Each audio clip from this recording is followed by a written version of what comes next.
Good afternoon, everybody. I'm Mardi Mataza, and I'm the president of the Sussex Politics Society. Welcome to our first online event of the summer. We have the immense privilege and pleasure of hosting Lord Michael Heseltine. Lord Heseltine is a household name in British politics, having served as an MP for 35 years and in government under 3 different Prime Ministers, including the role of Deputy Prime Minister under Sir John Major. Whether you're a Sussex student or not, whoever you are, thank you so much for tuning in, and please like our Facebook page for details on our future events. The way this event will work is that Lord Heseltine will give a 10-minute speech on the current global situation, after which I will ask him questions on a number of different subjects. After this, we will move on to questions submitted by you, the audience, during the event.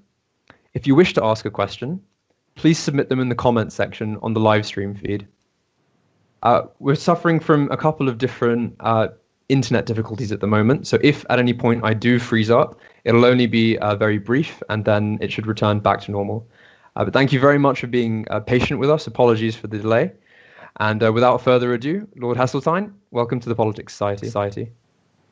Well, thank you very much for inviting me to join you. This is a fascinating experience, and of course, the first thing one can't escape is that it's going to change the way the world operates. The fact that I can sit here in Northampton, my home, you are interviewing me on a screen. So why do we ever leave home? Why don't we just talk to each other about our lives and our businesses and communicate, entertain through the screen? Well, of course, that would be unthinkable, and the lack of human companionship would be most unattractive. But there were lessons, and I have no doubt at all that out of this terrible COVID menace will come a transformation in human communications.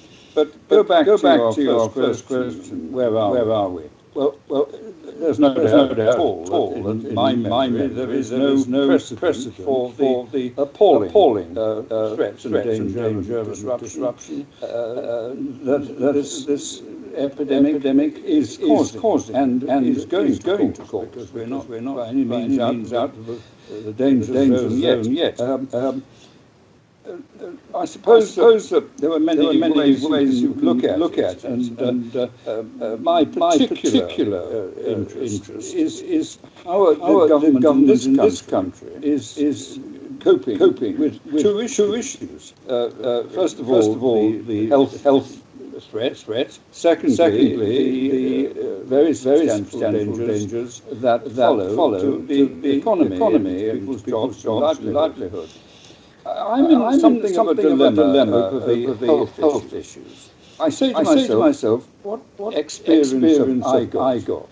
What briefing have I got to criticise what the government is doing? Now let's be frank, there will be a lot of criticism. There always is. Whatever happens, there is always somebody sitting there saying, I warned them, I told them, if only they'd listen to me. There's always someone who's only anxious to say that sort of thing.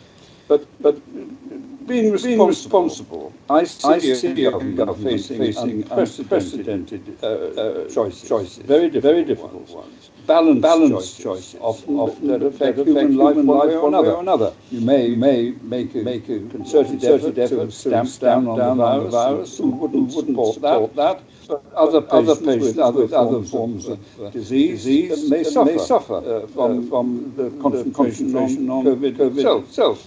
So there's a balance. But there's also a balance between the very desirable issue of locking down, keeping people apart, and all of that.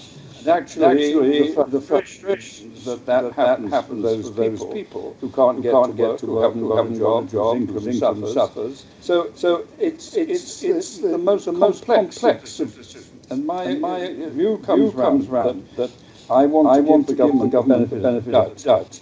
I don't have any briefing or any experience which gives the authority to criticise. It seems to me that the figures are coming down. Of course, we hope they will come down faster, but coming down they are. I think, sadly, the government were right to lock down Leicester, which seems to have gone through something of a spike. And there may be other towns, cities, where the same situation has to apply. But by and large, I think the government, as governments across the world, are doing what they can in the most appalling of circumstances. And I'm not going to try and sideline and pretend I've got some easy solution, because I haven't.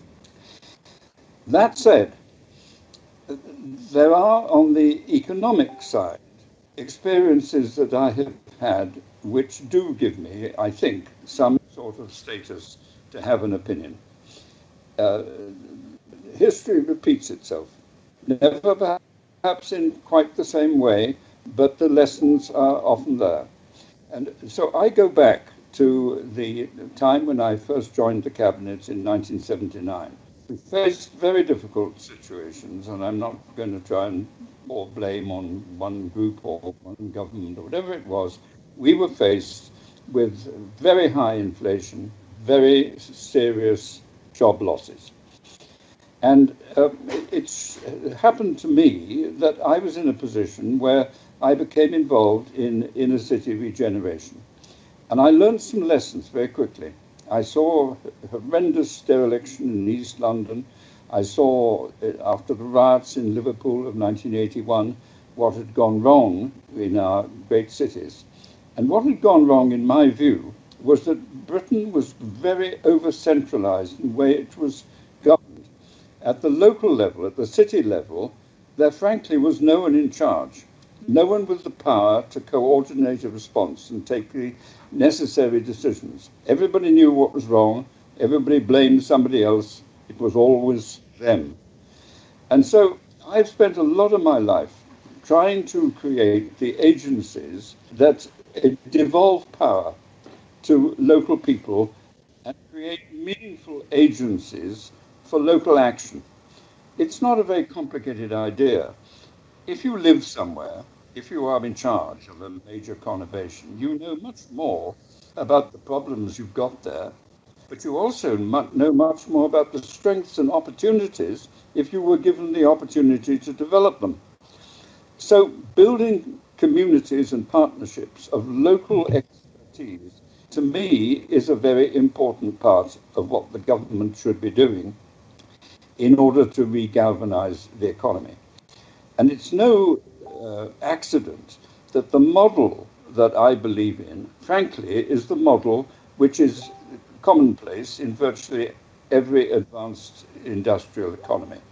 And that is devolution of local cities under the local leadership. Let's be frank. Why is it that in Scotland, Wales, and Northern Ireland, they have the power to do these things, are encouraged to do it, and yet in England, where the London economy, the Manchester economy, and others are even bigger than the devolved authorities, have no such opportunity? Can I just check that the technology hasn't broken down? What? You see, I can't see you anymore.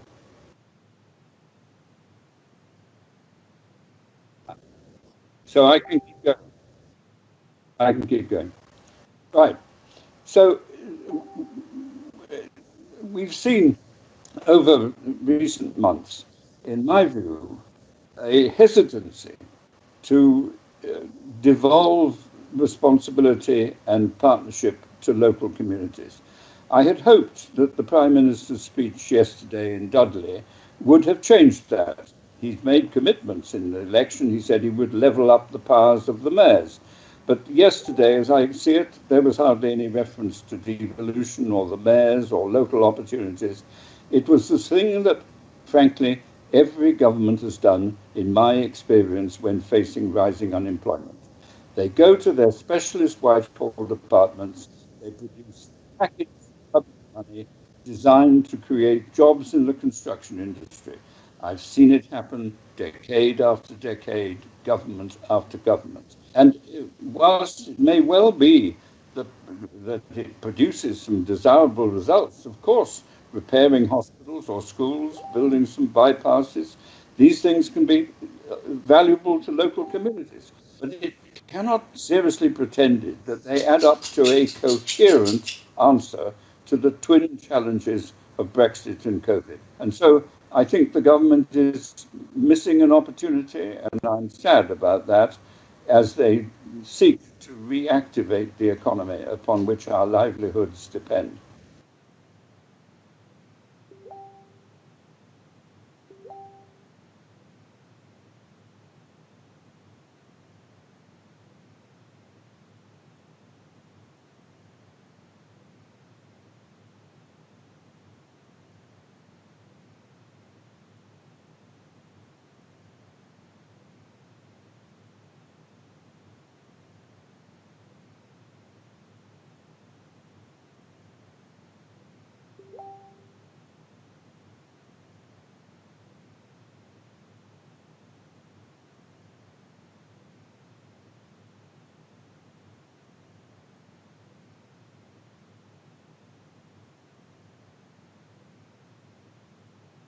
Well, look, let me sort of try it in the simple language that I understand it. If you borrow money, people are entitled to ask, when will I get it back? If you borrow money, there's an interest payment annually for the costs that you have incurred. And in government terms, at the moment, the cost is extremely low, unprecedentedly low. That's pretty rough on people who've got money to invest, the elderly largely. But that is the fact of life. And so when I see a government saying that we can borrow, I say to myself, there will come a time when you have to repay. And suppose that interest rates go back to anything like the normal that I have seen throughout my life, well, that will add a massive debt to the annual costs of running this country. And who will pay? Of course, the young people who will outlive the older ones, they will have to pay. And so I think it's very dangerous to pretend that this is a sort of a free gift from posterity. It isn't. There will come a repayment problem, and we need to face up to it. So I don't apologize in any way for the austerity period. It was necessary as a readjustment to the circumstances that had developed, and the growth in the British economy that was taking place just before the COVID collapse was in fact a consequence of the new opportunities that had developed as a consequence of the austerity that took place. Not comfortable, people don't like to hear it, but I myself would be immensely hesitant, which frankly the Prime Minister himself was, I'm glad to see, about making promises that this is going to be a sort of pain-free recovery. Thank you, Michael. I believe Marty's going to take back over now that he's back online. Marty, would you like to resume the questions? If you can hear me. Hi everybody. Apologies about that. Another internet issue. So, Lord Heseltine, my next question refers to one of the more defining moments of this lockdown, and that is the murder of George Floyd and the ensuing resurgence of the Black Lives Matter movement and the protests that we've seen across the world. The discussion that's come part and parcel with these protests has been around how we view our historical figures, and specifically on whether or not we should keep up monuments and statues of figures who have perhaps had questionable views as viewed within the current social context. One of those figures happens to be Winston Churchill. Now, I'm aware that you are an admirer of Winston Churchill, as are many in the UK and across the world. But what are your thoughts on removing statues of individuals who have expressed views such as this? I am not in favour of removing statues. I would have views about creating statues in the first place, because the last thing one wants to do is to celebrate the lives of people of whom we disapprove.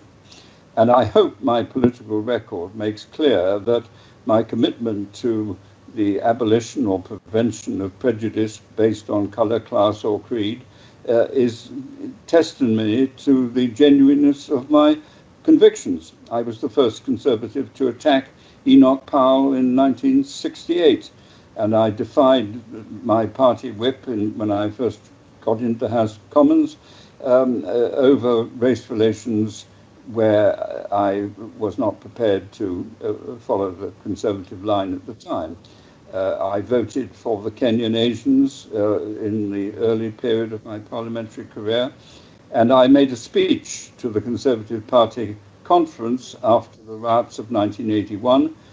They're black, they're British, they were born here, they vote here.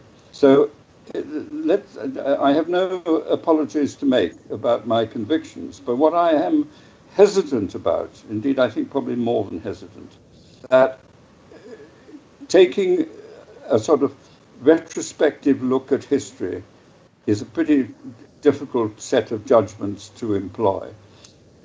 Take Winston Churchill. Well, I lived through the Second World War. I know what the issues were about. I know the incredible contribution that Winston Churchill made to the liberation or the maintenance of freedom in this country and to the liberation of Europe in the face of the Nazi tyranny. And for someone to suggest that his statue should be taken down is to elevate a legitimate criticism of Churchill once said into, in my view, a completely unbalanced judgment about the contribution this country received from that man. Now, you can, that's quite an easy one for me to deal with. Where it gets harder is where you look back 100, 200 years, and of course, particularly to the slave trade. Slave trade was an obnoxious aberration. Let's not mince our language. This country was one of the first to raise the debate, and in the end, in the early parts of the 19th century, to take the necessary steps to eliminate the practice. But what I think one has to remember, that at that time it was a world phenomenon. There was not a great debate about this, and so people who lived in those circumstances made a massive contribution to their communities in those circumstances, were honoured by the people who made the judgments of the time. And I see this as history, a historic situation. I don't think that you can partially uproot bits of it that you don't happen to like. Now, I know that's controversial, probably very much so in a university, but I have to say that that is my view, and I am... take another one, Cecil Rhodes and Oriel College, Oxford. Well, the 18th, 19th centuries was a battle by the European powers for world supremacy. You can be against imperialism, you can be against the battle of nation states, you can have any doubts that you may, in retrospect and 200 years later, have held sincerely. But at the time, it was a battle for supremacy of the nation states of Europe. And Britain won. I think much of the consequences of that were good. Not all, but much of them were. We left legacies of parliamentary democracy and many benefits of good administration across the imperial world we created. But those who did that in those circumstances, I think, were regarded as hugely significant contributors. And so I would not myself be prepared to take down Cecil Rhodes' statue. I would be only too happy to teach in schools or wherever the events in which he was involved, but the teaching would be balanced, because the contribution he made to this country in the circumstances of the time, and you have to always remember that, I think entitled his record to be remembered.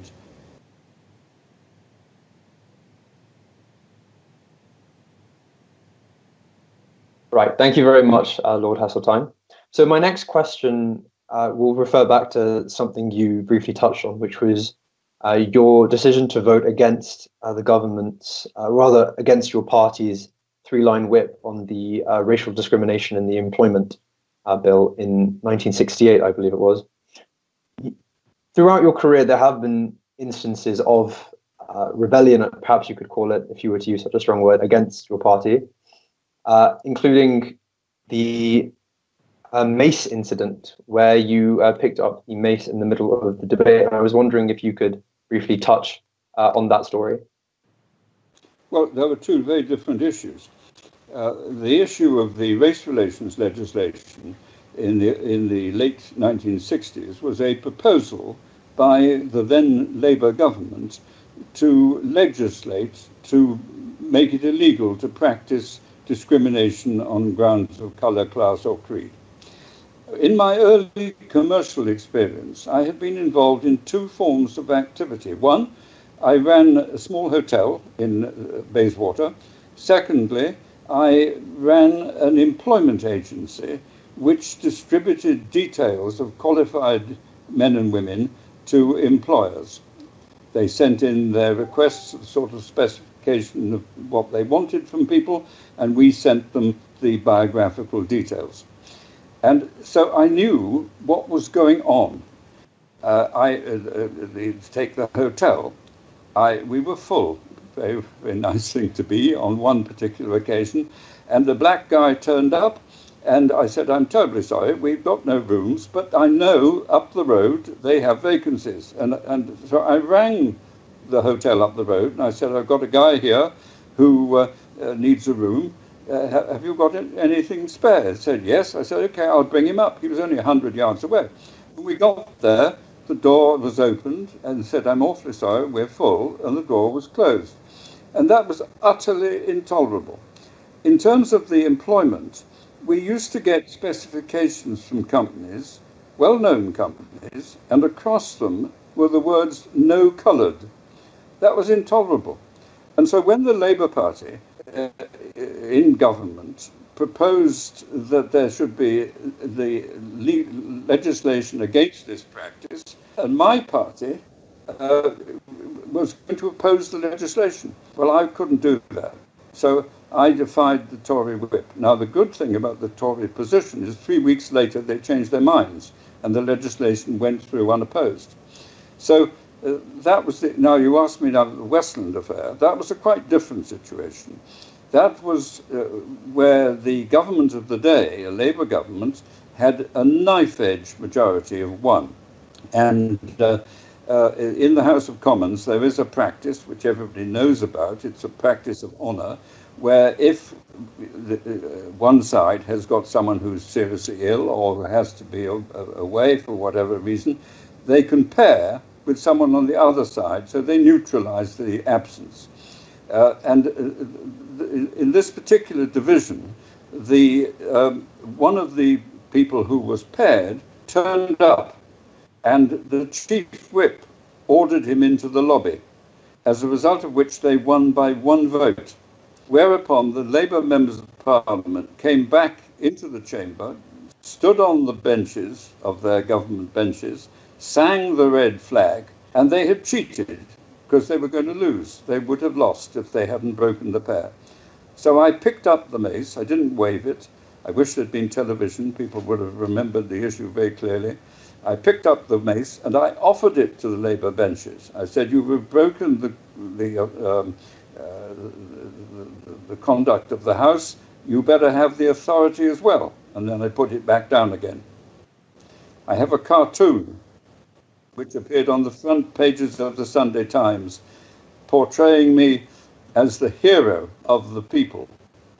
I have another one showing me as a mad wild dervish.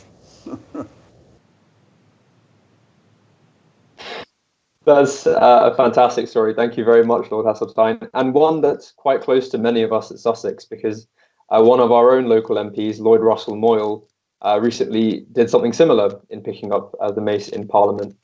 But I just wanted to briefly touch again on the rebellion aspect of this, or rather going against the party line, because it was a widely publicised affair last year when Boris Johnson removed the whip from 21 of his MPs for voting against government legislation, and in fact also removed the whip from you for advocating the Liberal Democrats in the European and subsequent general elections. Do you feel, rather, what place do you feel that principle has in voting in line with your party or against it in modern day politics? Or do you believe that we have reached a stage where party takes precedence over personal principle? Well, look, you've got to decide what sort of person you are. And I find the Conservative Party, in its broad sweep, the home for me and the things I believe in and the values I hold in my political career. So I have been a proud member, and in some cases perhaps quite a prominent member, of the Conservative Party. And that's my position. But if you say to me, what matters, then the things that matter are your values, the things you stand for, the things you believe in. And I've seen enough of politics to know that ever so often there's an incompatibility between your personal conviction and your party interests. How deep is your loyalty to your party? Well, it's certainly there. It's certainly important. But does it come above your loyalty to your family? Above your loyalty to your country? Above your loyalty to what you believe is right and wrong? No, this is not a communist society in which the party is all that matters. And so the respect for the freedom of conscience, freedom of your personal integrity, is a very important part of British political tradition. And I'm not going to make any great claims about the people who have indicated their belief in that. But we all know that throughout history, there have been men and women who put their own integrity above that of their party, and quite rightly so. Thank you very much, Lord Heseltine. The next question I have is a more broad question relating to qualities and characteristics that you believe are essential in a good government minister. You've held several different offices throughout your career, and in those roles you've achieved a great many things, and you've built many relationships with civil servants, as you mentioned in your book. So my question to you is, how does one become an effective minister, and how should a minister, a junior minister if you will, begin their role and establish a sense of authority within their department? Well, I think the truth is you've either got it or you haven't. There is no training for ministers. You knew that. You come from whatever background you come from, and quite understandably, the background of members of parliament is immensely varied, and so it should be. And one day you get a phone call from the Prime Minister saying, I'd like you to be minister for this or that. And you walk into a government department, usually at a junior level, so you've got a senior minister in charge of you. But the day that you become a cabinet minister, you are in charge. So what are the options? Well, they are very many indeed. First of all, you may not actually like the job you've been asked to do. Do you turn it down? Not many people do. But you may say, and I know I could quote examples, I won't, but I can quote examples of people who thought, oh, well, it's a stepping stone, I've got to put up with this, do the job as best I can, and hope that I can get promoted to something that is more attractive to me.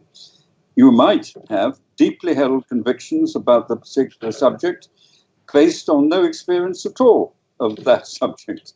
You might, on the other hand, have actual experience of that subject. You might have been, for example, a teacher or a doctor going into the Department of Education or the Ministry of Health. So you come with a very broad background. What singles the minister out? My view is that they know what they want and they know how to get it. their relationship with the civil service, if they've got any sense, will be excellent. I have nothing but respect for the British civil service. I've depended on men and women as those there to support me over decades in public life. I can count on one hand the times when I felt I was being deeply resisted in what I wanted to achieve. And on the two occasions I can think of, I actually prevailed. Of course, I found a lot of occasions on which the civil service questioned what I wanted to do, sometimes hesitated, but and sometimes they were right.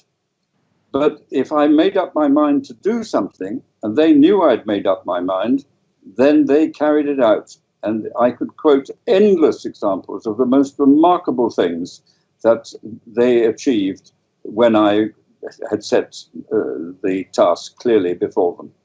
I think I've said it earlier, our civil service is a Rolls Royce. Now, what is a Rolls Royce? It's a brilliant piece of engineering. Where does it go? It goes where it's told to go. What does it depend on? It depends on fuel. That's what ministers provide. Drivers.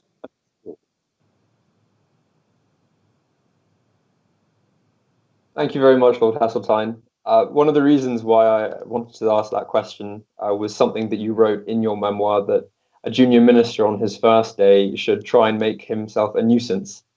And I wanted to hear some more of your thoughts similar to that. I don't think I said make himself a nuisance. I think what I said is should take a decision and make it clear that you're there. They know you've arrived. It doesn't much matter what the decision is. Indeed, if it's quite a bad decision, because that will send shockwaves through the department. But don't just sit there. Do something. Very good advice for all of us.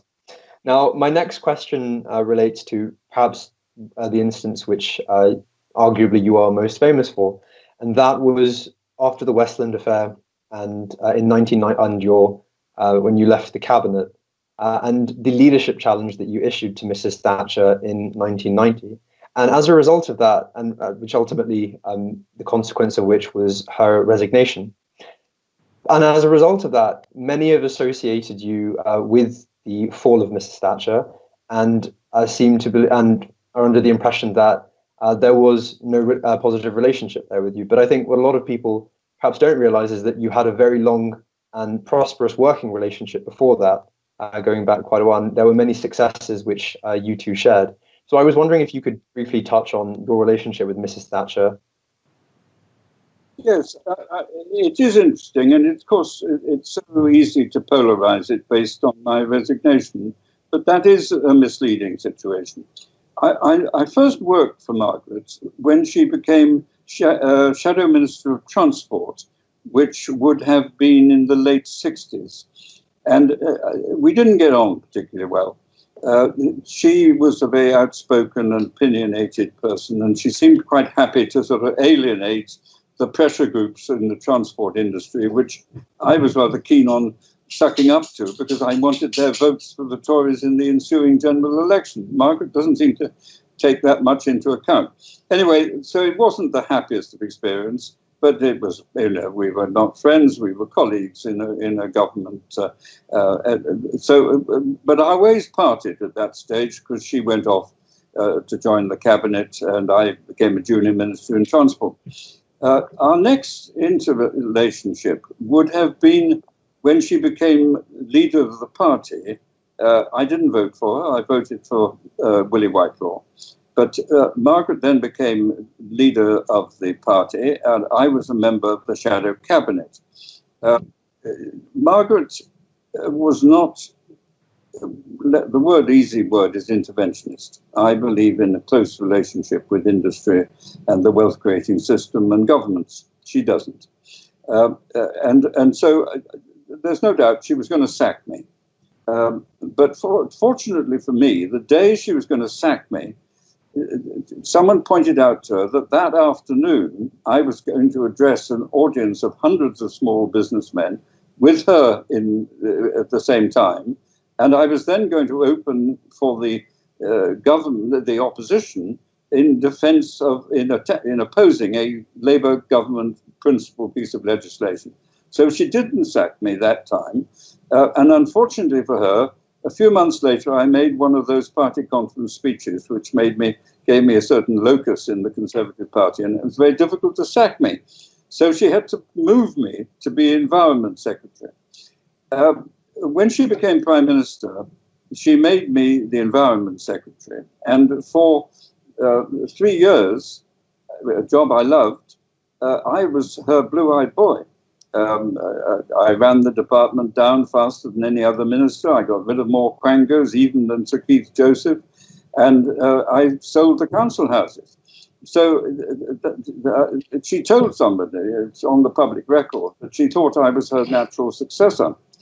Where it all went wrong was when I became Defence Secretary. But it's important to remember she made me Defence Secretary because she wanted my what skills I possessed to fight the battle of the 1983 election, principally against the Campaign for Nuclear Disarmament and Michael Foot.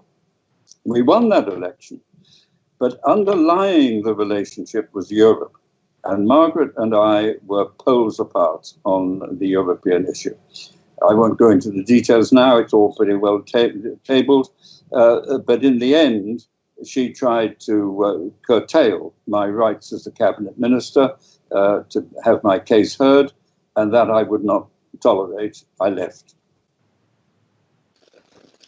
Right. Thank you, Lord Heseltine. So, in the interest of time, we'll begin to wrap things up. But before we do, I'll take one question from the audience. And this question is, as a member of the House of Lords, what is your opinion on the government's failure to release a report on Russian interference into British democracy and elections? I can't see why.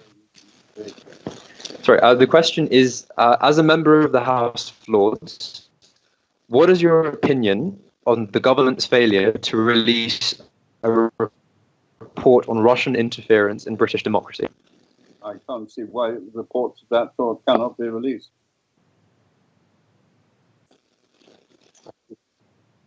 All right. Well, thank you very much, Lord Heseltine. Thank you for your time. And thank you, everybody, for watching this event and joining us this evening. It's been a pleasure to have you. And I think we'll wrap it up there. Thanks very much for coming along. Please make sure that you like our Facebook page so that you can keep up to date with all the events that we have.